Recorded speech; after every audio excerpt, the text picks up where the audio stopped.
नमस्कार साथियों, मैं सिकवाल सर एक बार पुणे आपका उदयपुर के संजय स्टडी सेंटर में भव्य अभिनंदन करता हूं, स्वागत करता हूं। बिल्कुल आप सोच रहे होंगे कि आज एक साल नए लुक और नए अंदाज में आया हूं।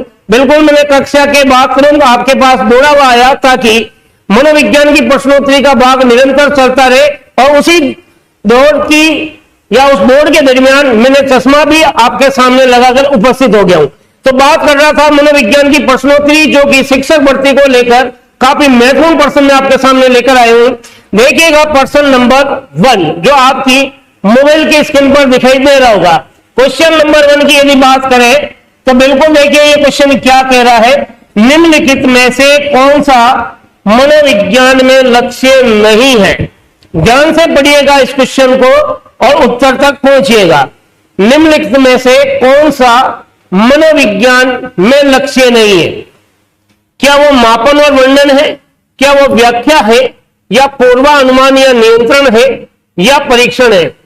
क्वेश्चन क्या पूछा गया कि निम्नलिखित में से ऐसा कौन है जो मनोविज्ञान का लक्ष्य है?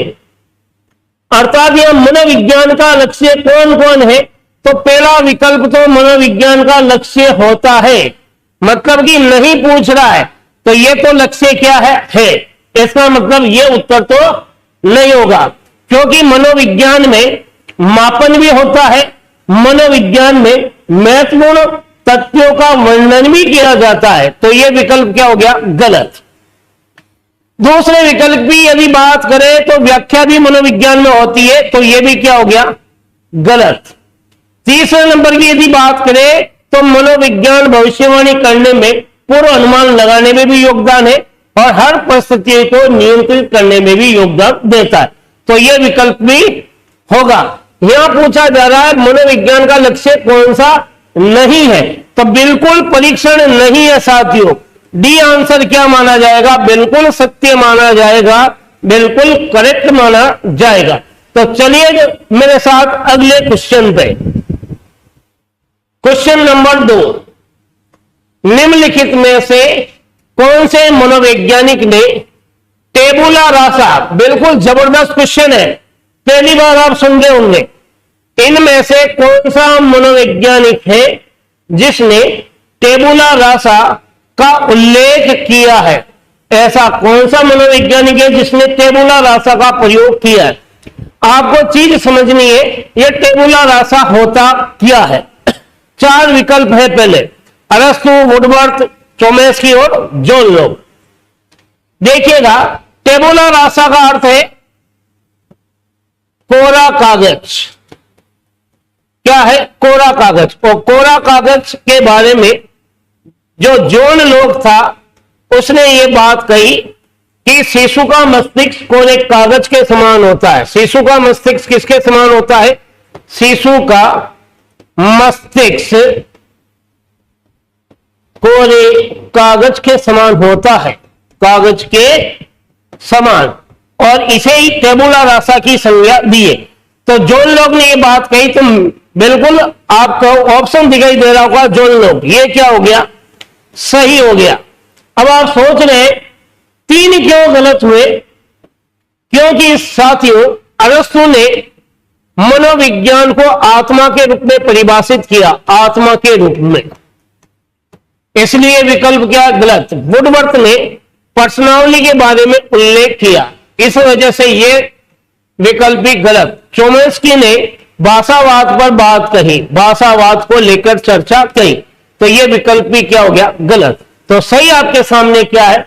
जॉन लॉक ऐसा व्यक्ति था जिसने शिशु का मस्तिष्क को एक कागज के समान बताया है जिस पर साथियों अनुभव लिखे जाते हैं। तो बिल्कुल ये उत्तर सही है। क्यों है आपको पता हो गया। टेबुला रासा जब भी पूछा जाए तो आंसर आपका विकल्प जो रहेगा वो जॉन लॉक रहेगा। चलिए अगले क्वेश्चन की ओर। क्वेश्चन नंबर 3 क्या कहता है? गिलफोर्ड के अनुसार सृजनात्मकता का कौन सा तत्व नहीं है? गिलफोर्ड के अनुसार सृजनशीलता का निम्नलिखित में से कौन सा तत्व नहीं है? क्या समन्वयशीलता है, क्या दूसरों के विचारों में परिवर्तन की क्षमता है, क्या समस्या ने सुलझाना है, या तात्कालिक स्थिति से परे जानने की योग्यता। बिल्कुल गिलफोर्ड की बात कर रहे हैं हम। ये गिलफोर्ड पहला व्यक्ति था जिसने सृजनात्मकता परीक्षणों का उल्लेख किया है, और इसी गिलफोर्ड ने सृजनात्मकता के 4 तत्व बताए, और उन्हीं 4 तत्वों में से यह क्वेश्चन पूछा गया है। तो देखिएगा, गिलफोर्ड ने समन्वयशीलता के बारे में बताया, तो यह तत्व तो है, इसका मतलब यह आंसर नहीं होगा। क्यों नहीं होगा? यहां पूछा जा रहा है कौन सा तत्व नहीं है, यह पूछा जा रहा है। तो गिलफोर्ड ने तो इस तत्व को माना था। दूसरे नंबर पर दूसरों के विचारों में परिवर्तन की क्षमता भी होती है, यह तत्व भी है, इसका मतलब यह विकल्प भी नहीं होगा।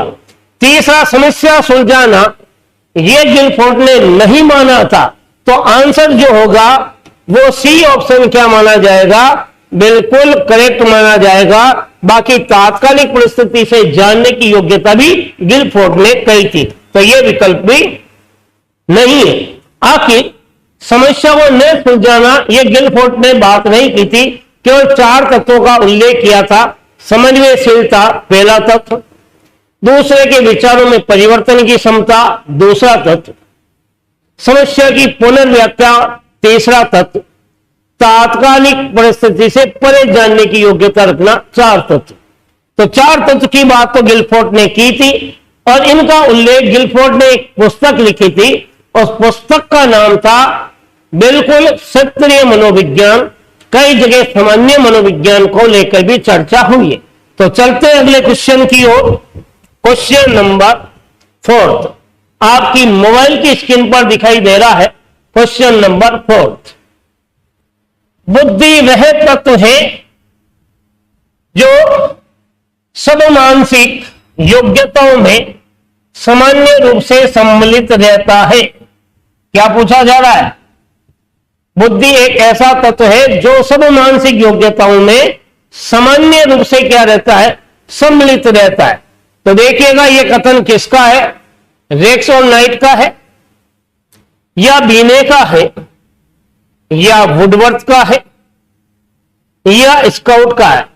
कहने का तात्पर्य यह है, बुद्धि में एक ऐसा तत्व है जो सब प्रकार की मानसिक योग्यताओं में शामिल रहता है।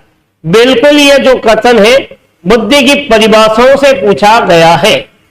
तो यहां जो ये क्वेश्चन है, यह शारीरिक शिक्षक के अंदर भी सवाल आया हुआ है, वही यह क्वेश्चन के रूप में आपके सामने उपस्थित है। बात हम करते हैं स्काउट की, तो स्काउट ने तो बुद्धि को क्या बताया? बुद्धि अवधान की शक्ति होती है। किसकी शक्ति होती है? अवधान की शक्ति होती है, ध्यान केंद्रित करने की शक्ति होती है। यह बात किसने कही थी? यह बात स्काउट साहब ने कही थी। तो यह विकल्प होगा नहीं, क्योंकि यहां क्या कह रहा है? बुद्धि वह तत्व है जो सब मानसिक योग्यताओं में सामान्य रूप से सम्मिलित रहता है, यह बात कह रहा है। वुडवर्थ की यदि बात करें तो वुडवर्थ कहता है बुद्धि कार्य करने की विधि है। बुद्धि कार्य करने की विधि है। तो बिल्कुल यह आंसर भी आपका नहीं होगा विकल्प के रूप में। बीने की यदि बात करते हो तो यह भी आंसर नहीं है। क्यों नहीं है? क्योंकि बीने ने यह कहा बुद्धि 4 शब्दों से मिलकर बनी है, ज्ञान से, आविष्कार से, निर्देश से और आलोचना से। किसने कहा? बीने ने। बुद्धि 4 शब्दों से मिलकर बनी, ज्ञान, आविष्कार और निर्देश, और फिर बात करते हैं आलोचना। इन 4 शब्दों का योग बुद्धि कहलाता है। तो यह भी नहीं है। तो आंसर जो होगा साथियों वो है रेक्स में नाइट। तो रेक्स और नाइट ने इस बात को कहा बुद्धि वह सामान्य तत्व है जो सब प्रकार की मानसिक योग्यताओं में सामान्य रूप से शामिल रहता है, उन मानसिक क्रियाओं का प्रतिनिधित्व करता है। तो बिल्कुल आपको यह पता हो गया ये क्यों सही है। चलते हैं अगले क्वेश्चन की ओर। क्वेश्चन नंबर 5 बहुत ही जबरदस्त क्वेश्चन है। हो सकता है संभवतया साथियों आप लोगों को पहली बार सुनने को मिलेगा। ये हीरो के लिए हम खुदाई करते हैं। हीरो के लिए हम क्या करते, खुदाई, अर्थात हीरे प्राप्त करने के लिए हम क्या कर रहे, मेहनत कर रहे, खुदाई कर रहे। फिर है स्वर्ण को शुद्ध करने में लगे हैं, किंतु प्रतिभा का हम नाश कर रहे हैं।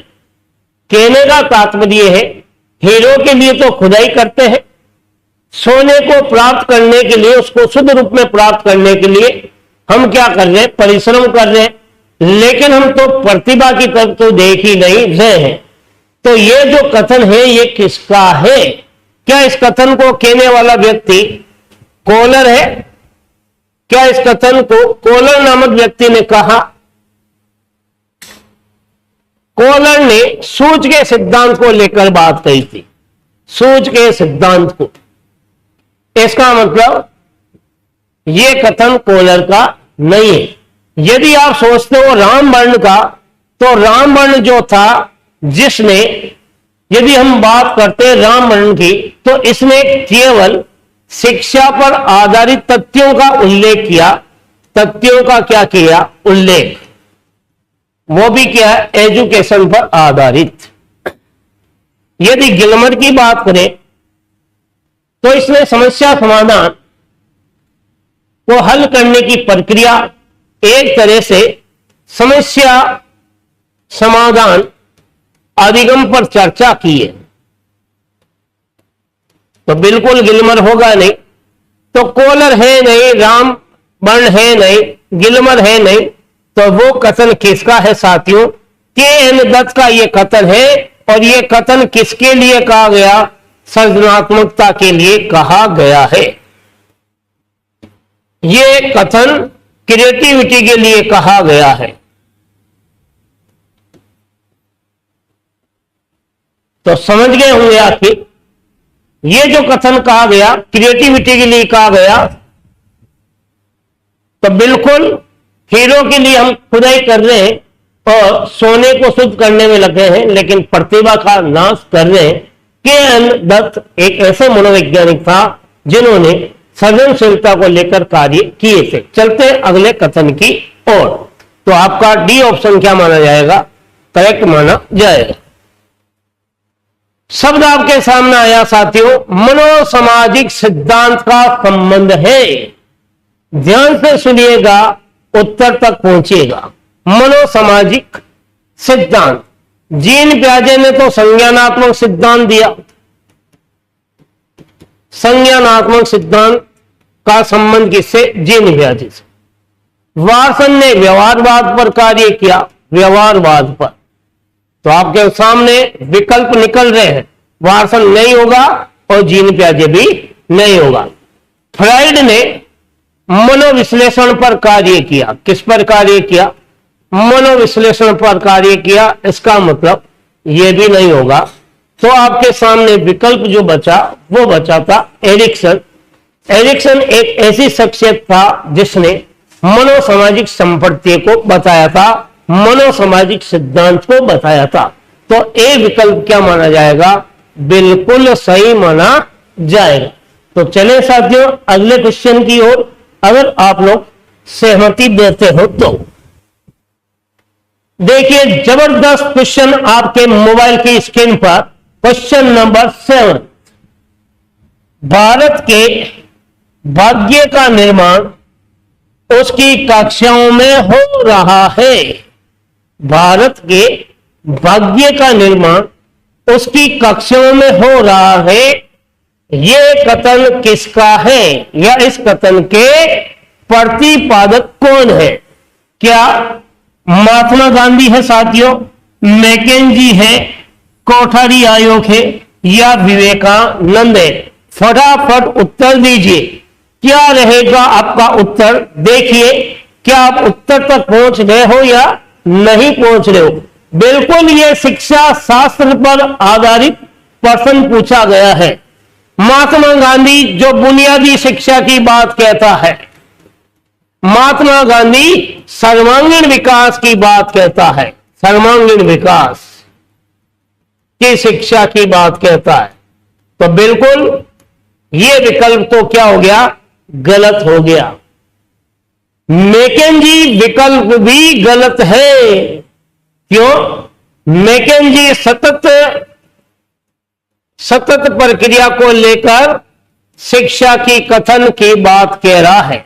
सतत प्रक्रिया शिक्षा, यदि आप विवेकानंद कहते हो तो यह कथन भी गलत है, क्योंकि विवेकानंद पूर्णता की अभिव्यक्ति को कहता है। पूर्णता की अभिव्यक्ति, पूर्णता की अभिव्यक्ति ही क्या है? संपूर्णता को लेकर बात कहता है। पूर्णता की अभिव्यक्ति ही शिक्षा है। अंतर्निहित शक्तियों की पूर्णता की पूर्ण अभिव्यक्ति शिक्षा, ये कौन कहता? विवेकानंद। तो आपके सामने विकल्प क्या है? से ऑप्शन है, तो ये कथन क्या हो गया? बिल्कुल सही हो गया। कोठारी आयोग, ये कोठारी आयोग जिसके दौलत सिंह कोठारी थे और उन्हीं ने इस आयोग के अध्यक्ष के रूप में कार्य किया था, और लगभग 1966 में कोठारी आयोग ने शिक्षा को लेकर काफी चर्चाएं की, काफी शर्तें रखी और कई तरह के परिवर्तन की चाहत रखी और सरकार के सामने उनको प्रस्तावित भी किया। तो बिल्कुल कोठारी आयोग ने यह कहा, भारत के भाग्य का निर्माण उसकी कक्षाओं में होता है। तो कोठारी आयोग इस कथन के प्रतिपादक रहे हैं। चलिएगा अगला क्वेश्चन आपकी मोबाइल की स्क्रीन पर, क्वेश्चन नंबर 8। क्रियात्मक अनुसंधान किस मनोविज्ञान की उपज है? क्रियात्मक अनुसंधान किस मनोविज्ञान की उपज है? क्या वो मानव मनोविज्ञान?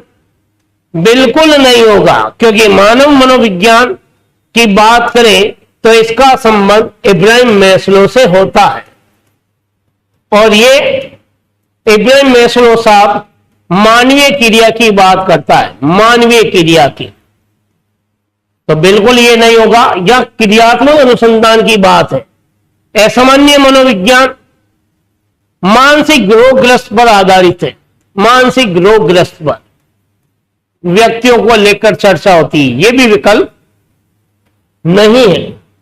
अब आप सोच रहे होंगे, हो सकता क्रियात्मक अनुसंधान एक्शन रिसर्च मानसिक रोगियों के लिए, मानसिक रोगियों के लिए देखा जाए तो वहां जो परीक्षण होता है निदानात्मक परीक्षण होता है, क्रियात्मक अनुसंधान नहीं होता है।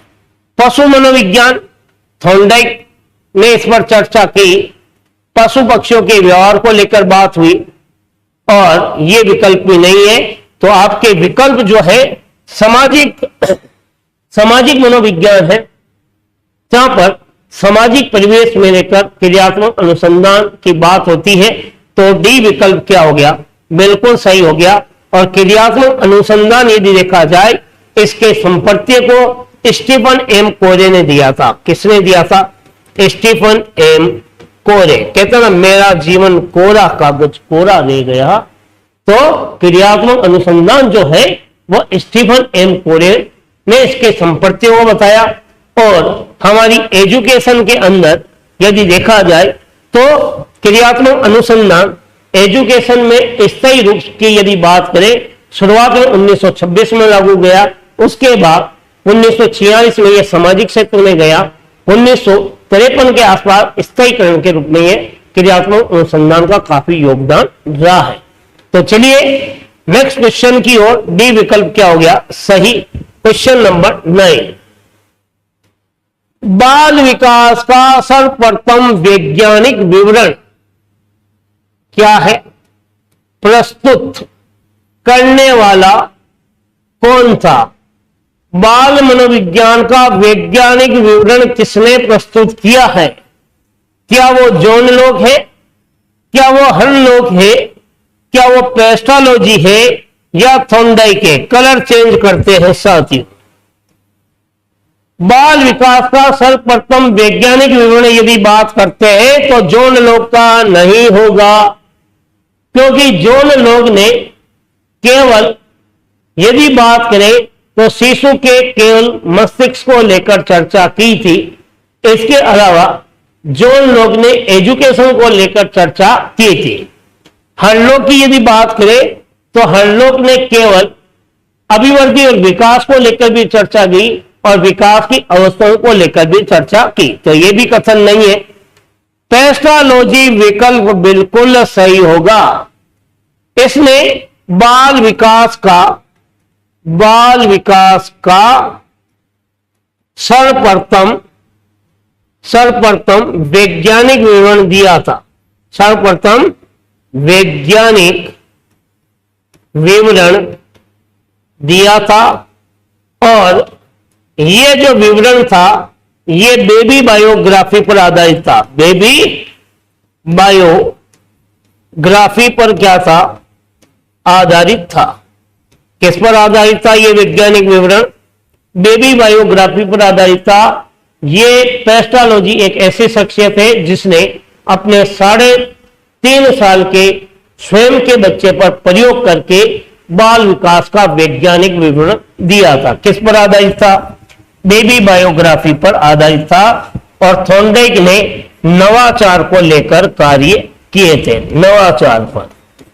तो बिल्कुल साथियों आपको पता हो गया कि विकल्प जो है वो सी बिल्कुल सही है। चले अगले क्वेश्चन की ओर। तो चलिएगा क्वेश्चन नंबर 10। बाल अध्ययन आंदोलन की शुरुआत की गई। बाल अध्ययन आंदोलन की शुरुआत, पहले तो बाल अध्ययन आंदोलन का जो संबंध है वो संबंध है ईस्टर्नले हॉल से। इसे बाल अध्ययन आंदोलन का पिता भी कहते हैं और बाल अध्ययन आंदोलन का इसे जनक भी कहा गया। और इसने एक बात कही कि बाल अध्ययन आंदोलन जो है वो 19वीं शताब्दी में, इसकी शुरुआत कब से मानी गई? 19वीं शताब्दी से मानी गई। तो बिल्कुल आंसर आपका पता हो गया होगा। डी विकल्प क्या है? सही है। 16वीं शताब्दी में आत्मा को लेकर चर्चा हुई। 17वीं शताब्दी में मन व मस्तिष्क को लेकर चर्चा हुई और 20वीं शताब्दी में व्यवहार को लेकर चर्चा हुई। लेकिन 19वीं शताब्दी में बाल अध्ययन आंदोलन को लेकर चर्चा की थी ईस्टर्नले हॉल ने। और यह बाल अध्ययन आंदोलन शिकागो शहर में शुरू हुआ था। शिकागो शहर में हुआ था। यदि भारत में बाल अध्ययन की बात करें, भारत में बाल अध्ययन की शुरुआत 1930 से मानी गई। कब से मानी गई? 1930 से। तो बिल्कुल यहां पर कम से कम 5 से 6 क्वेश्चन तैयार हो रहे हैं। 16वीं शताब्दी में मनोविज्ञान को आत्मा का विज्ञान का, 17वीं शताब्दी में इसे मन और मस्तिष्क का विज्ञान का, 20वीं शताब्दी में मनोविज्ञान को व्यवहार का विज्ञान का, 19वीं शताब्दी में हॉल ने बाल अध्ययन आंदोलन का सूत्रपात किया अमेरिका के शिकागो शहर में। और भारत में बाल अध्ययन आंदोलन की शुरुआत 1930 से मानी गई। चलिए अगले क्वेश्चन की ओर। क्वेश्चन नंबर 11 क्या कहता है? किस अवस्था को मानव जीवन का आधार बताया है? ऐसी कौन सी अवस्था है जो मानव जीवन का आधार है? बिल्कुल मानव जीवन का आधार प्रौढ़ावस्था है नहीं, क्योंकि प्रौढ़ावस्था जो होती है चरम बिंदु की अवस्था होती है जिसे वृद्धावस्था कहते हैं। बाल्यावस्था मिथ्या परिपक्वता का काल होती है। मिथ्या परिपक्वता का काल, मिथ्या परिपक्वता का काल किसने कहा था? रॉस ने कहा था। तो यह विकल्प भी नहीं है। यदि किशोरावस्था जीवन का कठिन काल है, जीवन का क्या है? जीवन का कठिन काल है। और यह बात किसने कही? जीवन का कठिन काल किलप्रैक्टिक ने कही थी कि जीवन का क्या है? कठिन काल। इसे संघर्ष और तूफान का काल भी कहा। हॉल ने इसको, ईस्टर्नले हॉल ने इसे संघर्ष और तूफान का काल भी बताया। संघर्ष व तूफान की अवस्था भी कही, तूफान का काल भी कहा। तो बिल्कुल ये विकल्प भी नहीं है। तो आपको पता हो गया शेष अवस्था मानव जीवन का आधार है। इसी वजह से कहते हैं 5 साल की अवस्था मस्तिष्क के लिए ग्रहणशीलता की अवस्था है। 5 साल में जब बालक सीखता है वो जीवन पर्यंत रहता है, संपूर्ण मानव के जीवन का क्या है, आधार है। तो बिल्कुल जो ए ऑप्शन है बिल्कुल विकल्प क्या है, सही माना जाएगा। चलिए अगले क्वेश्चन की ओर। क्वेश्चन नंबर 12, क्वेश्चन नंबर 12 देखिए क्या कह रहा है। संपूर्ण व्यक्तित्व का कोई भी ऐसा पहलू शामिल हो सकता है जिसे मापा जा सकता है, इस कथन का संबंध है क्या अभिप्रेरणा से, अधिगम से, मूल्यांकन से या विभिन्नता से।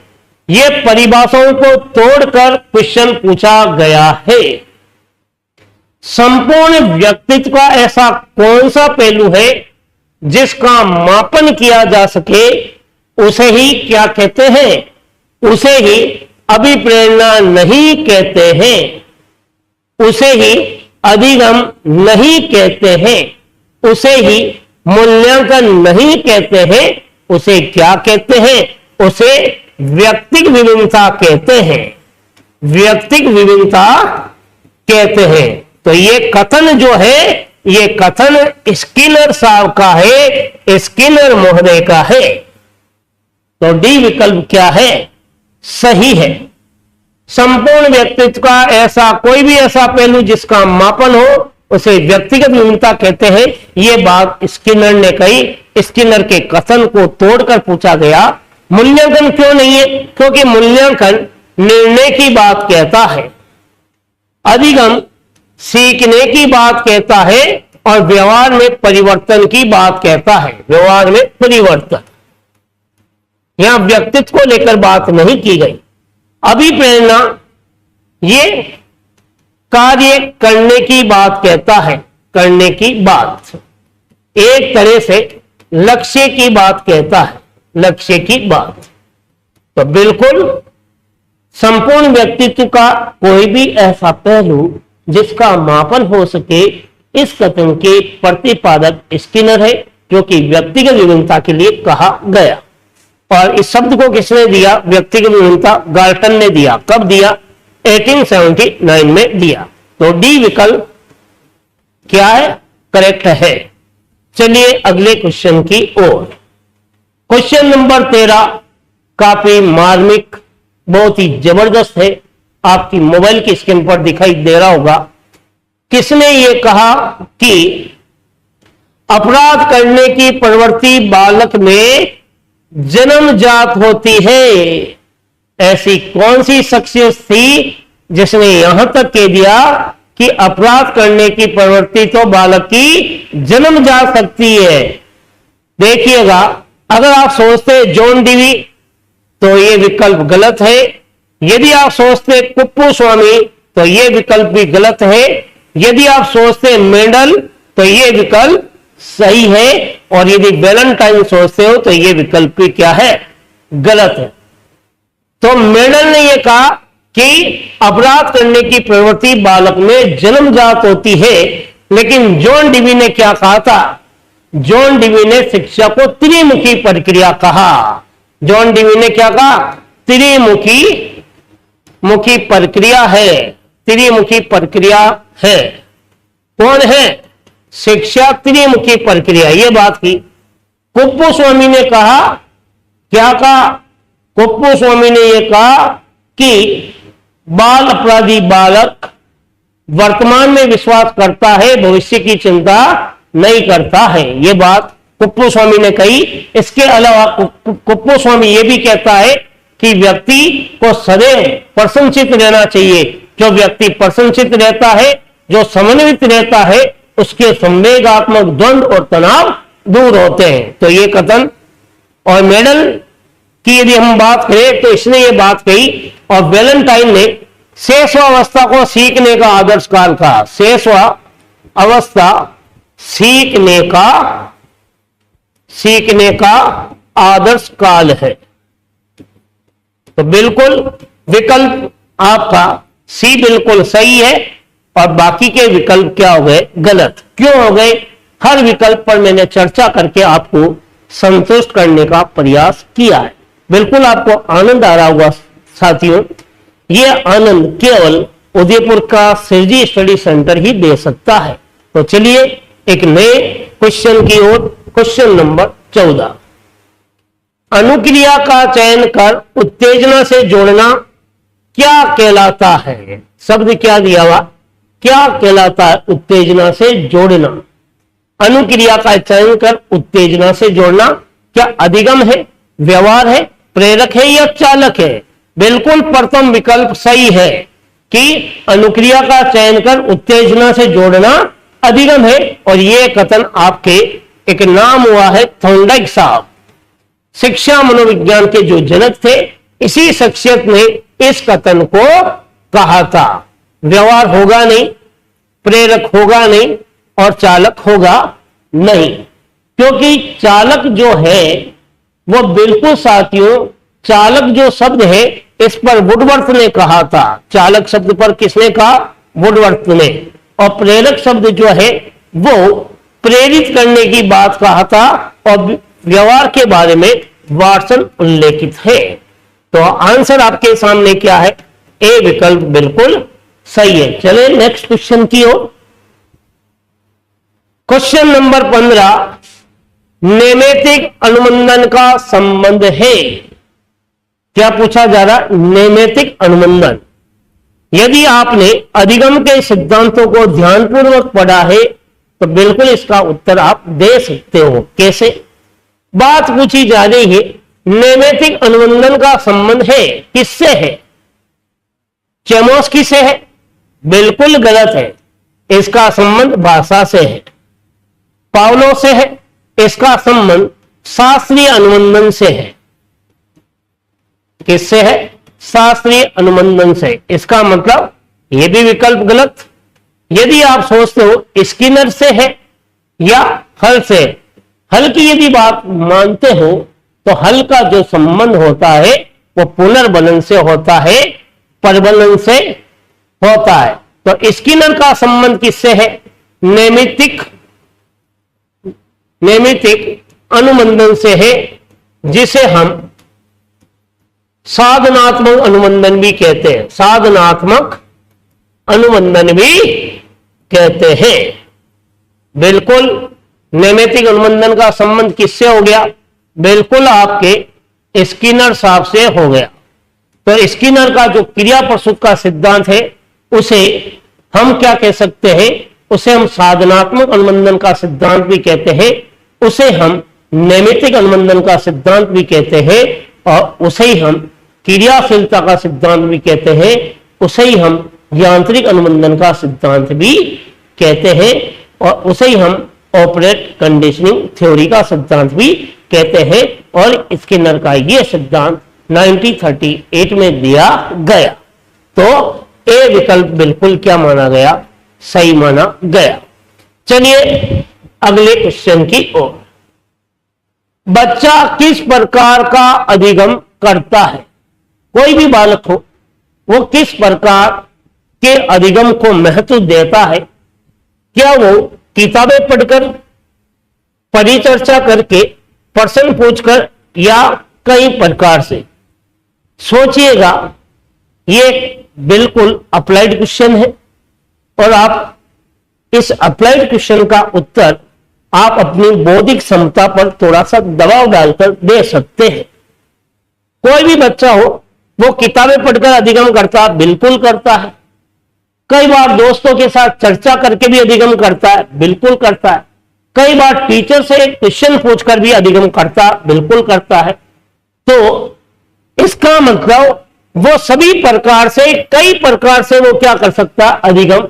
जैसे आप ऑनलाइन भी अधिगम कर रहे हो, आप ऑफलाइन भी अधिगम कर रहे हो, मित्रों से परिचर्चा करके भी अधिगम कर रहे हो। इसका मतलब डी विकल्प क्या माना गया? सही माना गया। सभी प्रकार से क्या कर सकता है? एक बालक सीख सकता है। चलिए अगले क्वेश्चन की ओर।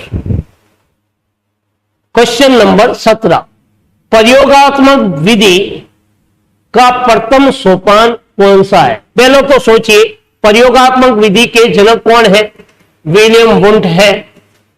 William Wundt. इस विधि को लोकप्रिय किसने बनाया? लोकप्रिय बनाने वाला टिचनर है। क्लियर? और किसी भी विधि के सोपान की बात करें तो कम से कम 5 से 6 सोपान होते हैं। तो पहला सोपान कौन सा है?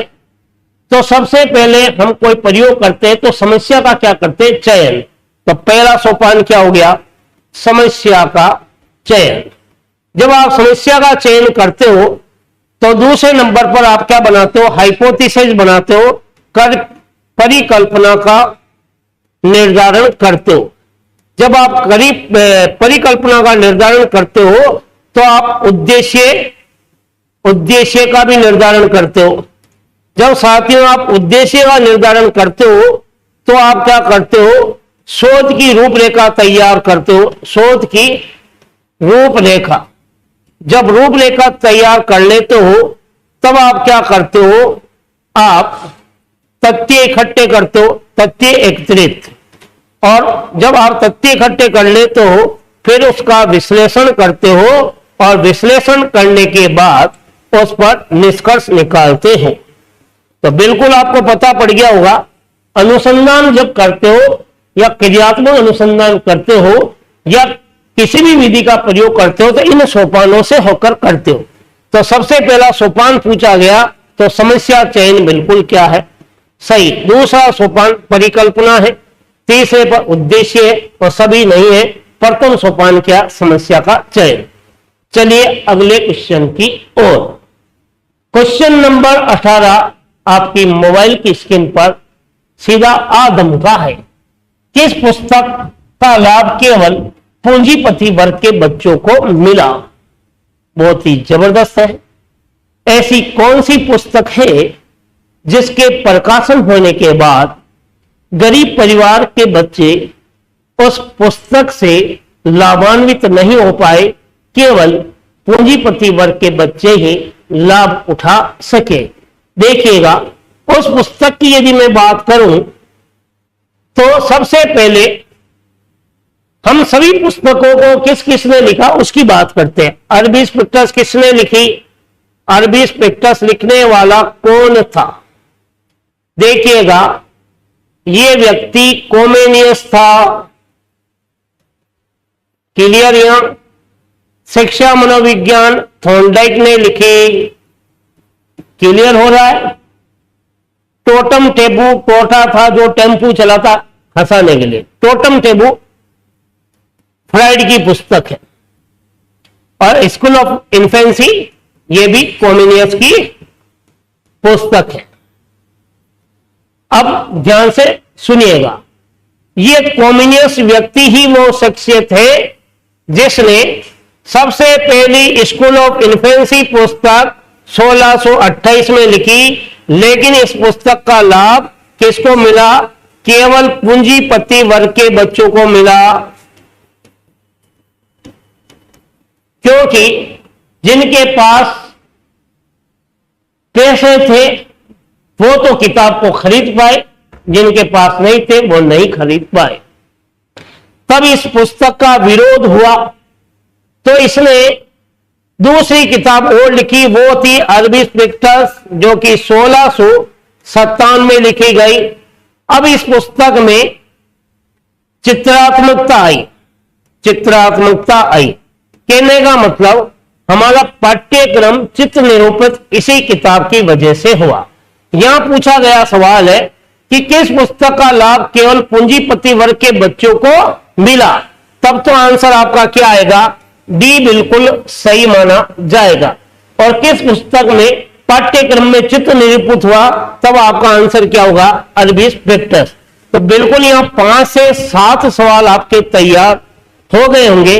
बिल्कुल यही अंतर है साथियों, सिरजी स्टडी सेंटर में हर शब्द पर चर्चा होती है, हर विकल्प पर चर्चा होती है।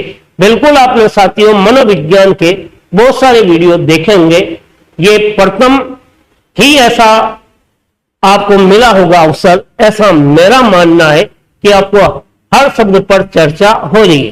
तो चलते हैं नेक्स्ट क्वेश्चन की ओर। देखिएगा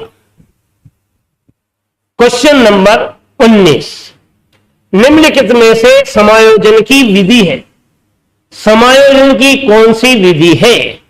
क्या प्रतिगमन है, सती पूर्ति है, आक्रमक है या सभी है?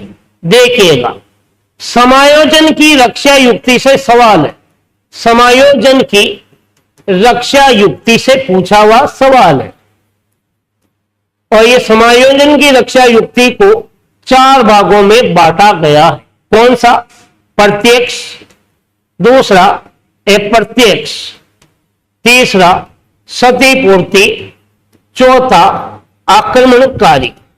आक्रमणकारी देखिएगा, आक्रमणकारी आ गया आपके, सती पूर्ति भी आ गया आपके।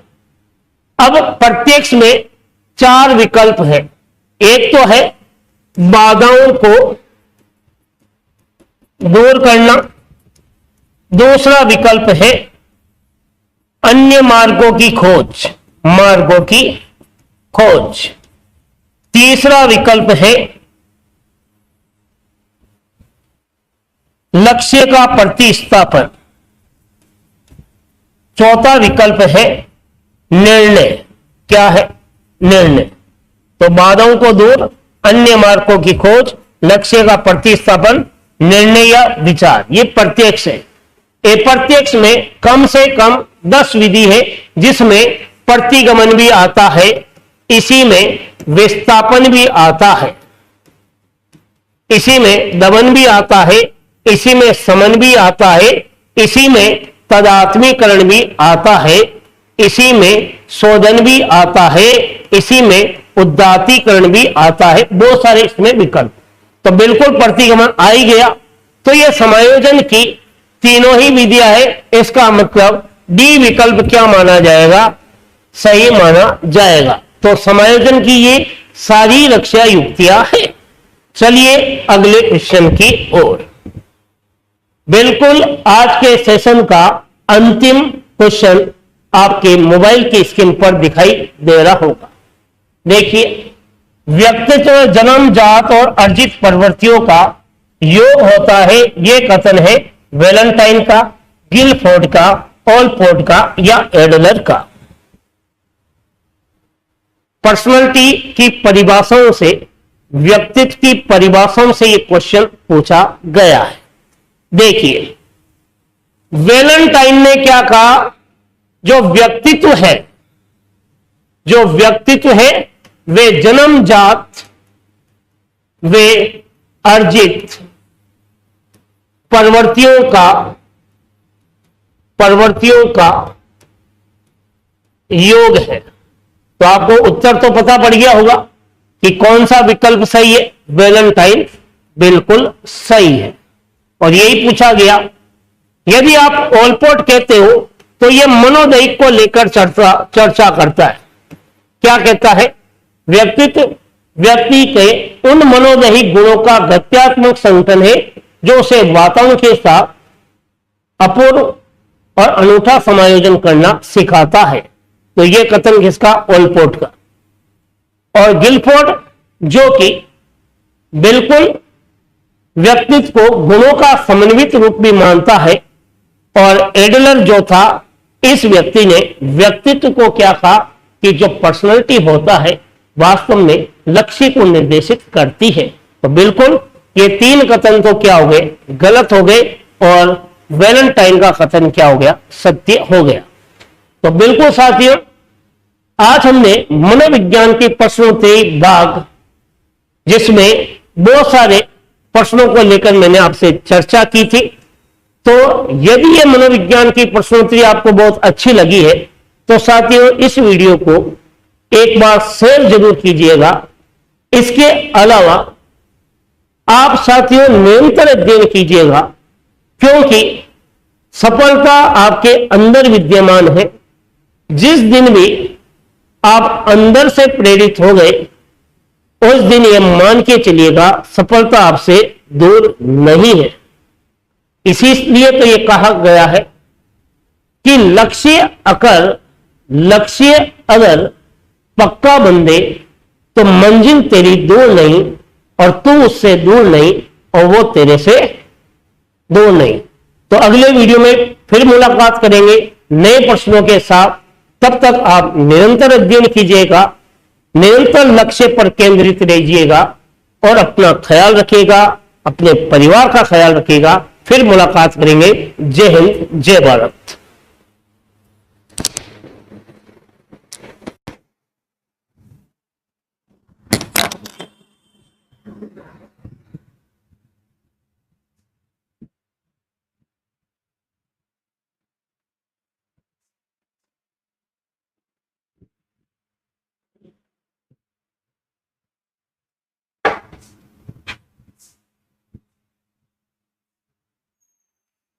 कैसा है, देख सकते हैं।